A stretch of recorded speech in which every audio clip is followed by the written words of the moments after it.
Bonjour à vous, j'espère que vous allez bien. Je suis Tonton Lumia. Aujourd'hui, je ne suis pas à la présentation de cette émission. Je suis reçu. Nous allons simplement débattre, discuter sur un sujet qui fait débat dans les milieux ecclésiastiques, dans les milieux des pasteurs, des théologiens. C'est les sujets qui concernent les ministères de femmes. Les ministères de femmes. Est-ce que la femme peut prêcher? Est-ce que la femme doit enseigner? Nous allons en discuter aujourd'hui sur cette chaîne. En tout cas, je vous invite à vous abonner. Abonnez-vous et laissez un like pour nous encourager. Si vous avez des questions, des objections par rapport aux réponses que je donnerai ici, n'hésitez pas à l'écrire dans les commentaires de cette vidéo.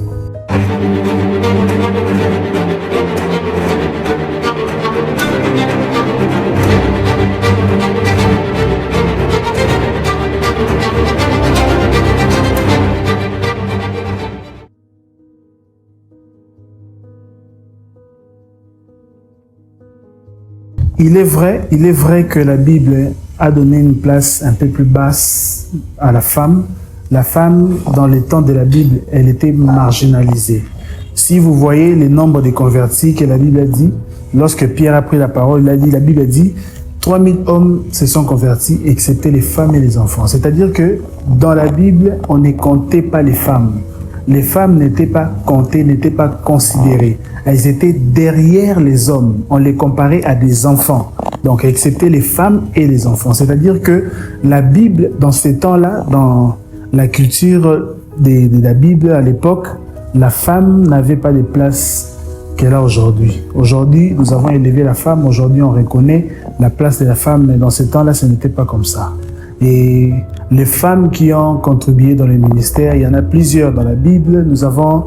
Il y a des exemples de Priscille, Suzanne. Si vous lisez dans Luc, chapitre 8, verset 3, à partir du verset 3, vous allez voir, il y avait des femmes qui accompagnaient Jésus dans les ministères. On a parlé de Suzanne, Marie de Magdala et les autres femmes qui assistaient Jésus de leur bien. C'est-à-dire que la Bible reconnaît qu'il y a des femmes qui ont contribué également pour les ministères, pour l'évolution du ministère. Dans l'Ancien Testament, nous avons des femmes comme Déborah qui était juge pendant 40 ans en Israël. 40 ans, elle était juge. Dans cette époque-là, les peuples étaient dirigés par des juges. Il n'y avait pas de rois. Il y avait des juges. Donc, Déborah qui était juge, c'est comme si elle était reine. C'est comme si elle dirigeait déjà toute une institution, je voulais dire. Mais même si la Bible semblait négliger la femme, mais il y a eu des femmes qui ont levé la tête, qui ont fait de grandes choses dans la Bible.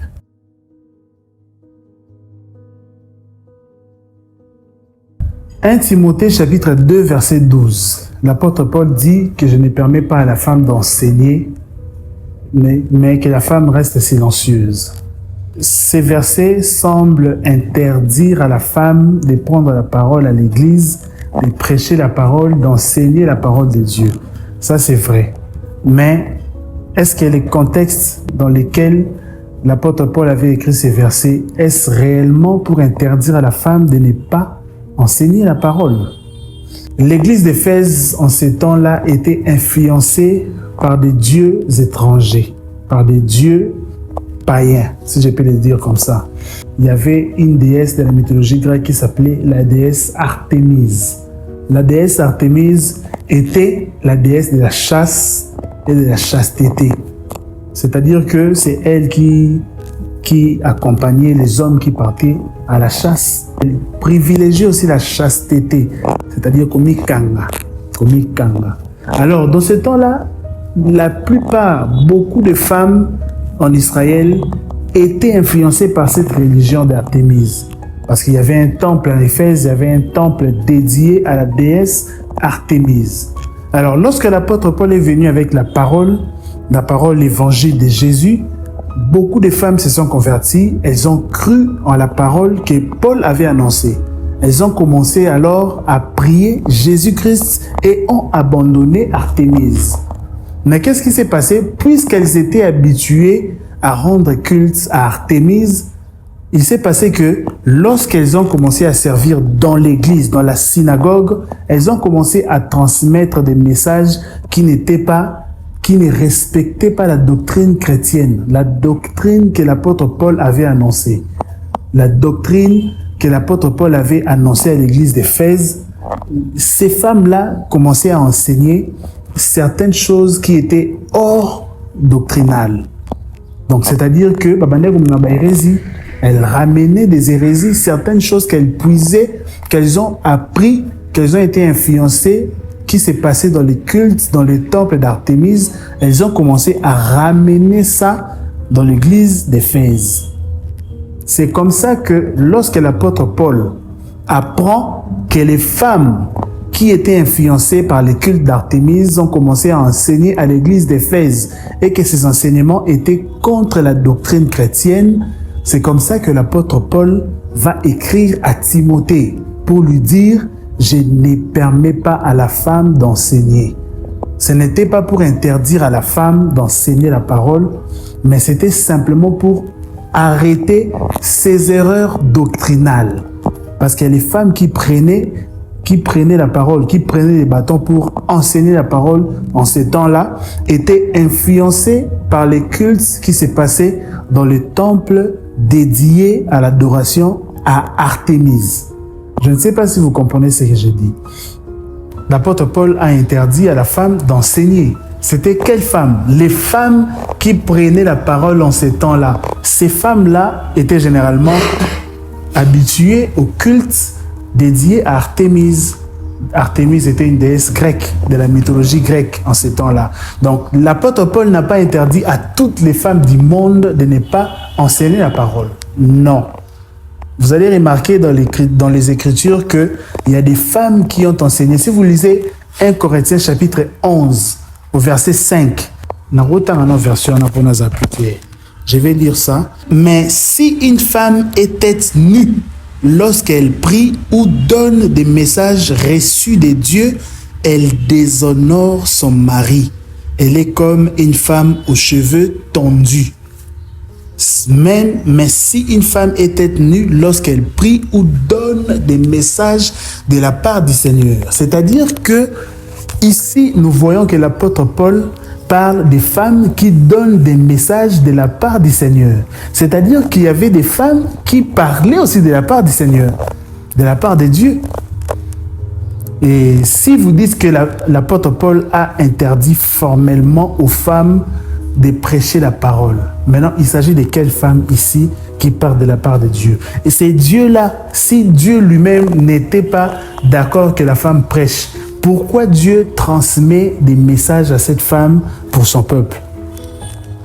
Vous voyez que vous voulez amener une contradiction dans la Bible. Vous voulez dire que la Bible se contredit. Ici, la femme prophétise, mais vous dites que la femme ne doit pas prêcher la parole. Maintenant, vous voulez dire que la Bible se contredit? Non, c'est juste une erreur d'interprétation. C'est vraiment une erreur d'interprétation. L'apôtre Paul n'a jamais interdit à toutes les femmes, excusez-moi, l'apôtre Paul n'a jamais interdit à toutes les femmes de prêcher la parole de Dieu. Il a interdit simplement aux femmes qui étaient influencées par les cultes d'Artémis.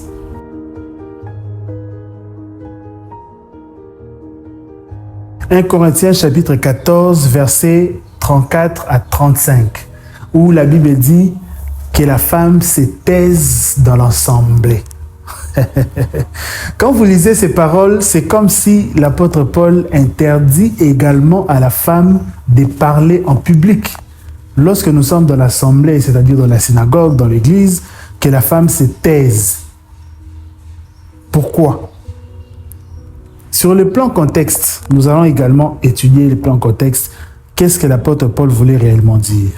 Je l'ai expliqué tantôt que pendant l'époque de la Bible, à l'époque de la Bible, la femme était marginalisée. Dans la synagogue, les hommes étaient placés devant. Dans la synagogue, les hommes étaient placés devant. Les femmes et les enfants étaient derrière. En ces temps-là, nous savons qu'il n'y avait pas de micros qu'on a aujourd'hui. Aujourd'hui, j'ai mon téléphone qui est là, qui me permet d'enregistrer les sons. Le son est efficace parce que j'ai placé mon téléphone. Mais en ces temps-là, on n'avait pas de micros. On prêchait avec la voix ordinaire comme ça. Alors les hommes étaient devant, les femmes étaient assises derrière. Lorsque l'orateur s'est mis à parler de la part du Seigneur, les femmes qui étaient derrière n'arrivaient pas à entendre les messages de Dieu. C'est comme ça que ces femmes qui étaient là commençaient à se poser des questions entre elles. Qu'est-ce qu'elle a dit? Qu'est-ce qu'il a dit ici? Quel verset? Quelle explication il a donné ici? Et parfois même, ces femmes interrompaient l'orateur pour poser des questions. Et c'est comme ça que lorsqu'elle faisait ça, ça créait une sorte de désordre pendant les cultes. C'est comme ça l'apôtre Paul va dire à la femme de se taire pendant les cultes dans l'assemblée. Que la femme se taise dans l'assemblée. C'était simplement pour instaurer l'ordre pendant les cultes. Ce n'était pas pour empêcher à la femme de prêcher. Non, non. Si vous lisez les versets 35, vous allez voir que l'apôtre Paul dit à la femme d'aller poser des questions. Si tu ne comprends pas, va poser des questions à ton mari à la maison. Donc, par là, vous comprenez que l'apôtre Paul a demandé à la femme de se taire dans l'assemblée simplement pour laisser les cultes se dérouler en ordre. Et que la femme aille poser des questions à son mari à la maison. Si elle n'a pas compris les messages. Si tu as compris les messages, tu n'aurais pas de questions à poser. Donc, par rapport à ça, l'apôtre Paul n'a jamais interdit à la femme de prêcher. Donc, lorsque l'apôtre Paul demande à la femme de se taire, c'était pour le bon ordre du culte. J'ai déjà expliqué. Jésus lui-même croyait et travaillait avec des femmes. Je l'avais déjà dit. Dans Luc, chapitre 8, verset 3, la Bible dit que Jésus était accompagné des femmes. Ces femmes assistaient Jésus avec leurs biens. Parmi les 72 disciples de Jésus, il y avait des femmes. Lorsque Jésus est décédé, a été enterré, ce sont les femmes qui sont allées découvrir que Jésus était ressuscité. Et ces femmes sont revenues à la chambre haute pour annoncer aux apôtres qui étaient là que Jésus était ressuscité. Dans Actes chapitre 2, à partir du premier verset jusqu'au verset 5, lisez dans la maison, vous allez voir que lorsque l'Esprit est descendu, ils étaient tous réunis dans la chambre haute.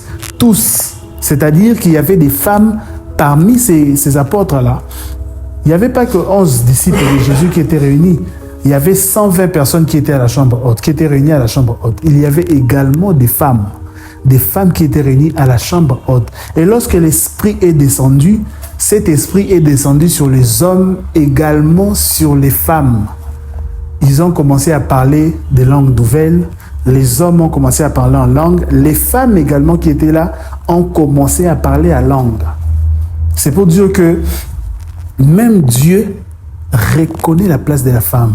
Il a déversé son esprit sur l'homme de la même manière qu'il a déversé son esprit sur la femme. Donc, dire que la femme n'a pas le droit de prêcher, je pense que c'est démoniaque. Parce que la Bible n'a jamais dit ça.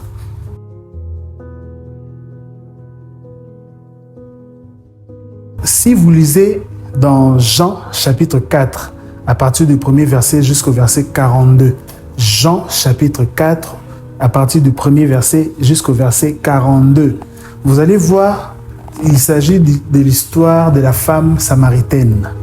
Lorsque Jésus traversait la Samarie, il a croisé une femme qui était au puits, la femme samaritaine. Cette femme-là avait une mauvaise vie.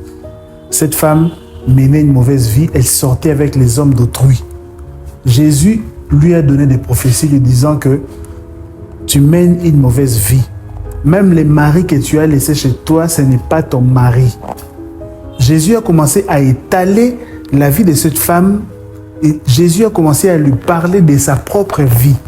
Et la femme a été touchée. Elle est allée annoncer au grand public disant « venez voir cet homme qui m'a dit tout ce que je fais en cachette. » La femme a évangélisé.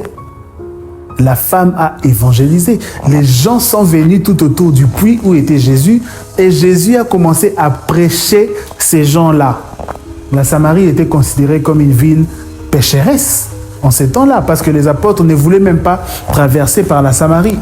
Ils ont préféré contourner la Samarie parce que la Samarie était une ville païenne. La Samarie était une ville païenne à l'époque, à cette époque-là. Mais Jésus est passé par la Samarie. Au travers de cette femme qui a évangélisé, Jésus a commencé à prêcher le peuple de la Samarie.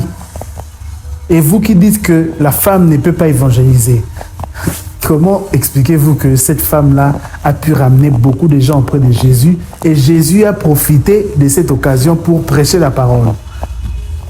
Dans la Bible, il y a des femmes qui ont servi Dieu. Il y a des femmes qui ont servi l'Éternel.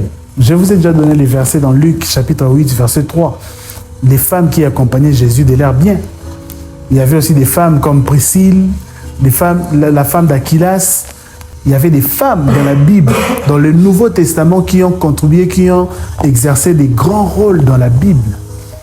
Limiter la femme, dire que la femme ne peut pas exercer un ministère, moi, je ne suis pas d'accord avec ça, parce que ce n'est pas ce que la Bible dit. La femme peut être pasteur, la femme peut être leader, la femme peut être évangéliste. C'est vrai, la femme peut tout faire. Il n'y a aucune différence entre les hommes et les femmes, puisque nous sommes tous égaux. Nous avons tous reçu le même esprit. C'est seulement dans le mariage qu'il y a supériorité. C'est seulement dans le mariage que l'homme est le chef de la femme. Ça, c'est dans le mariage. Selon Éphésiens chapitre 5, verset 25, la Bible dit que l'homme est le chef de la femme. Ça, c'est dans le mariage. Je précise. Dans la société, dans les services de Dieu, nous avons tous reçu le même esprit. Si l'homme peut être pasteur, la femme peut également être pasteur. Si l'homme peut être évangéliste, la femme peut également être évangéliste.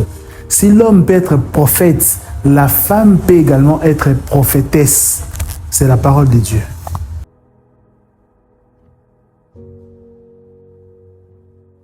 À ces gens-là qui rejettent la place, l'appel de la femme, à ces gens-là qui rejettent le ministère de la femme, qui refusent d'accepter le ministère de la femme, eh bien, je suis triste pour vous. Sachez que vous faites erreur. Si Jésus lui-même n'a pas rejeté la femme, si Dieu lui-même n'a pas rejeté la femme, pourquoi nous devons rejeter la femme? Si Jésus lui-même a accepté le ministère de la femme, pourquoi nous devons refuser le ministère de la femme? En tout cas, je vous encourage à lire encore. Lisez les Écritures, faites des recherches approfondies par rapport à ce sujet, faites des débats. Si vous avez même des questions, écrivez-nous dans les commentaires de cette vidéo, écrivez-nous à notre chaîne, il y a de nos numéros qui sont là affichés au bas de l'écran. Nous allons vous éclairer par rapport à ce sujet. Jésus a accepté le ministère de la femme, Dieu a accepté le ministère de la femme. Nous, hommes, nous n'avons rien à faire pour refuser le ministère de la femme. Donc en tout cas, je vous encourage de réfléchir, de lire la parole, de méditer et de faire encore des recherches approfondies.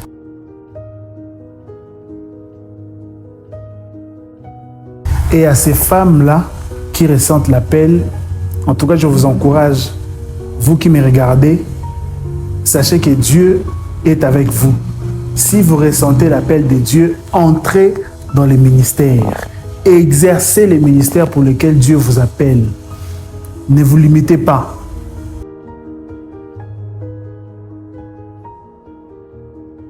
Mon père spirituel, malheureusement, il est mort. Mon père spirituel est parti. Il s'appelait le pasteur Simon Tsakalangoma. C'est lui qui était mon père spirituel. Aujourd'hui, il est dans la gloire. Que son âme repose en paix. Mais il a beaucoup investi en moi. Dans les enseignements, les affermissements, nous avons été formés comme des disciples. Nous avons été affermis comme des serviteurs. Et je suis fier de dire que je suis fils du pasteur Simon Tsakala. Même si aujourd'hui il n'est plus là avec nous, que son âme repose en paix.